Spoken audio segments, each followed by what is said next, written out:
শুভ সকাল আমার প্রিয় বন্ধুরা। আজ হচ্ছে তোমার রবিবার আর এখন বাজে সকাল 9টা। এখন থেকে কিন্তু ব্লগটা স্টার্ট করছি। সকালের দিকটা কিন্তু স্নান টান হয়ে গেছে, উঠেছে কিন্তু অনেকটাই সকালে। আর যাই হোক, এখন কিন্তু ছোটো ছেলেও সকাল সকালে উঠে পড়ছে।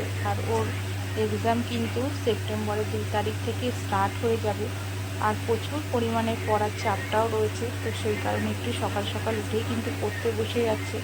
আর আজ তো রবিবার, আজকে আর আন্টিরা কেউ আসবে না, তো ভাবলাম কিছুক্ষণ আমি পড়িয়ে নিই। আর সকালের দিকটা কি বলো তো, একদমই আমাদের রান্নাবান্নার সেরকম ঝামেলা থাকে না, তো সেই কারণে চেষ্টা করি যে সকালবেলার দিকটা একটু তাড়াতাড়ি উঠিয়ে ছেলেটাকে পড়ানো।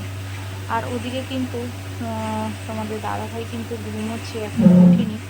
শাশুড়ি গেছে স্নান করতে, আর বড় ছেলে কিন্তু ঘুমাচ্ছে না, ও কিন্তু ফোন নিয়ে ওদিক ঘুরে তোমার একটু ফোন দেখছে। মানে এখনও তোমার ঘুমের রেস্টটা ওর কাটেনি। তো যাই হোক, ও ঠাকুমার ঘরেই একটু বসিয়ে পড়াচ্ছি, কারণ আমার ঘরে কিন্তু তোমাদের দাদাভাই ঘুমোচ্ছে লাইটটা নিভিয়ে দিয়ে, তো সেই কারণে ওই ঘরে পড়ানো যাবে না। তো শাশুড়ির ঘরেই কিন্তু বসিয়ে দেখো পড়িয়ে নিচ্ছি। আর ছেলেকে কিছু অঙ্কও করাচ্ছি, কারণ অঙ্কের সিলেবাসটাও অনেকটা পরিমাণে রয়েছে, তো সেই কারণে একটু অঙ্ক বসিয়ে ওকে প্র্যাকটিস করাচ্ছি।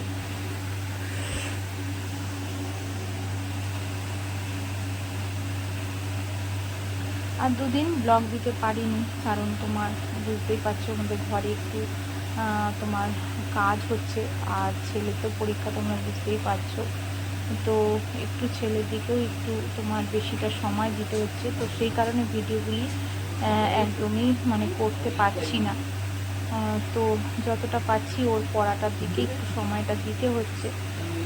আর ঘরেও কিছু কাজ হচ্ছে, তোমাদের সঙ্গে সেগুলি পরে কিন্তু শেয়ার করব কি কাজ হচ্ছে না হচ্ছে। এদিকে দেখো, ছেলেকে পড়িয়ে ঠরিয়ে কিন্তু ঘরে গেছিলাম, তো ঘরে দেখলাম এখন বেডটা ক্লিন করা যাবে না, কারণ সকালের দিকটা ওদেরকে একটু পরোটা আর তরকারি করে দিতে হবে, তো সেই কারণে আবার চলে গেছিলাম কিচেনে। আজকে ছেলেরা বললো যে মা একটু পরোটা করো, আর লুচি পরোটা তো ওরা বেশ ভালো খায়, তোমরা তো জানো যারা আমার ব্লগ দেখো। তো একটু আলু কুমড়ো দিয়ে আর একটু কালো জিরে ফোড়ন দিয়ে কিন্তু তরকারিটা বসিয়ে দিলাম। আর এখন মেখে নেব আটা, তো আটার পরোটাই করব, ময়দাটা খুব একটা খাওয়া হয় না। তো ছেলে বলেছিল, বড় ছেলে, যে মা ময়দার তোমার পরোটা করে দাও, তো ময়দাটা কিন্তু ঘরেও ছিল না, তো সেই কারণে আর করা হয়নি। তো একটু চিনি, নুন আর একটুখানি তোমার সাদা তেল দিয়ে কিন্তু দেখো আটাটাকে কিন্তু ভালো করে মেখে কিছুক্ষণ রেখে দেবো। তো তাহলে এরকম করে যদি রেখে দিই না, তাহলে কিন্তু বেশ ভালো নরম নরম একদম পরোটাগুলি হয়। আর দেখো কিছুক্ষণ রেখে দিয়েছিলাম, তারপরে এসে কিন্তু একটা একটা করে কিন্তু দেখো পরোটা ভেজে নিচ্ছি।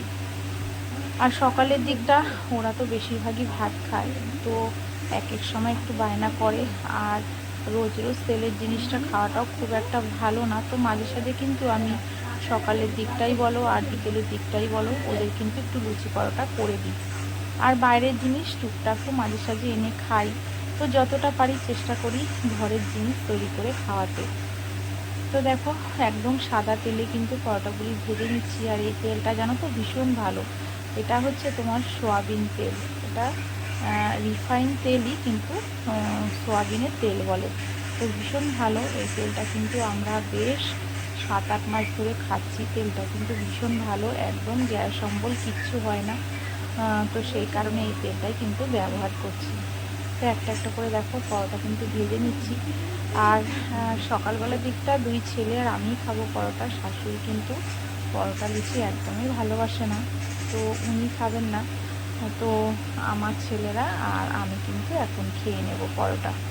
তো দেখো ভেজে নিচ্ছি পরোটাগুলি। তোমাদের দাদাভাই গেছে বাজারে, আজ তো রবিবার, তো একটু দেরি করে ঘুম থেকে উঠেছিল, আমরাই একটু সকাল সকাল উঠে পড়েছি।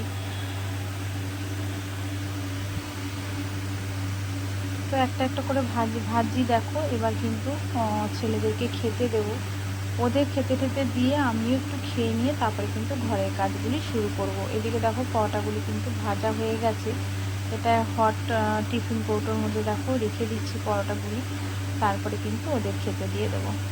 তো তিনজনের জন্যে এখন দেখো বেড়ে নিচ্ছি পরোটাগুলি। তো এখন ছেলেদেরও খেতে দেবো, আর আমিও কিন্তু ভাবলাম ওদের সাথেই খেয়ে নিই, কারণ অনেকটা বেলা হয়ে গেছে, 12:30টার মতন বাজে। তো তো ভাবলাম খেয়ে নিই আগে, খেয়ে তারপরে ঘরের কাজ করব। তো দেখো 3 জনের বেড়ে নিয়েছি।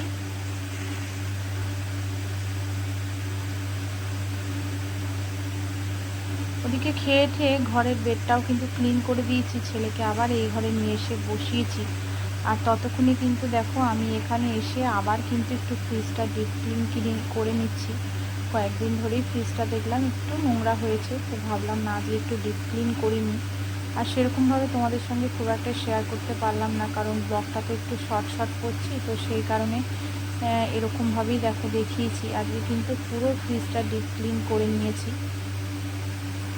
আর রান্না বান্নাও কিন্তু কমপ্লিট করে নিয়েছি। আর কী রান্না করলাম রবিবার, চলো দেখে নাও। এখানে তো ভাত দেখতেই পাচ্ছ, এখানে আছে উচ্ছে ভাজা, ওদিকে চিংড়ি মাছ একটু পেঁয়াজ লঙ্কা দিয়ে একটু কাঁচা সর্ষের তেল দিয়ে মেখেছি, আর এদিকে ডাঁটা কুমড়ো আলু দিয়ে তরকারি, আর এখানে কালকের একটু ডাল রয়েছে। তো মোটামুটি দুপুরের দিকটা এটাই রান্না করেছিলাম। তো চলো বন্ধুরা, আজকের মতন কিন্তু ব্লগটা এখানেই শেষ করছি। তোমরা সবাই ভালো থেকো, সুস্থ থেকো। আর যদি ভিডিওটা কোনো অংশ ভালো লেগে থাকে তো প্লিজ একটা লাইক সাবস্ক্রাইব করে আমার পাশে থেকো। আজকের মতন সবাইকে টাটা।